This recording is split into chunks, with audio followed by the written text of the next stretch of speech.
Hey everyone, it's Evangeline here at etrailer, and today we have the Mighty Cord RV extension cord. This is going to be a 50 amp, 250 amp extension cord. I currently have the 25-foot version, but it is also available in a 50-foot configuration. Let's go. Right off the bat, why would you need an extension cord? And if you do need an extension cord, what type are you looking into?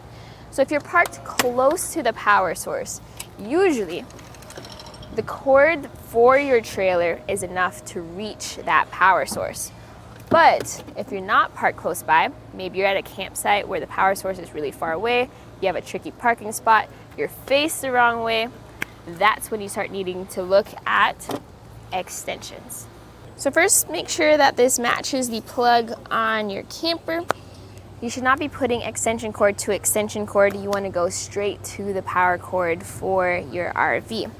Once that's in place and it's fully seated, we're then going to continue on to the power source.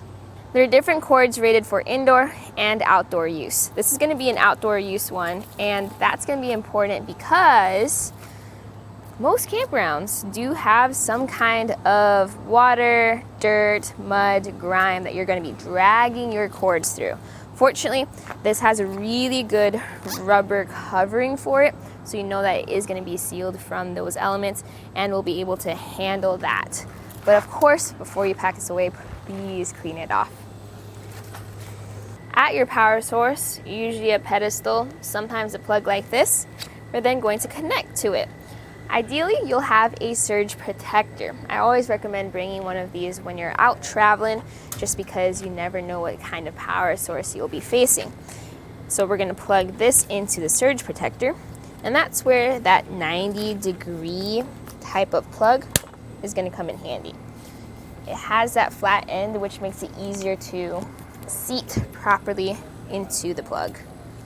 If you don't have a surge protector, then the low profile 90-degree plug is helpful for getting up to that power source, making sure that's seated, and that way you don't have a large plug sticking out. Sometimes it's a little crowded up here, and this will help with that. This is a 4-wire 6 to 8 gauge cord. Here's a quick comparison of some real life situations. So here we have our original handle. And I know some people like this style where you flip out the handle.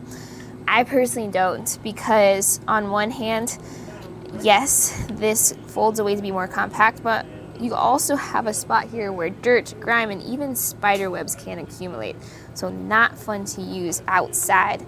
Extension cords, you don't have to use them all the time. I actually recommend just keeping them inside your basement. That way, if you do roll up to a campsite or to a spot where you do need to plug in and you find that you're in an awkward spot, it's there for when you need it.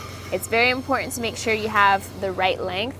I actually recommend the 25-foot one because it's very versatile.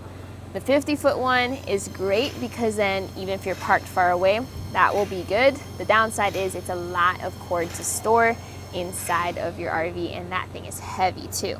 That 90-degree low profile plug is nice because it doesn't take up too much space, and it is usable with pretty much any type of plug. So if this is going to be the right fit for you, I recommend adding it to your cart and adding it to your RV, and that way, no matter what situation you're in, you know you have power.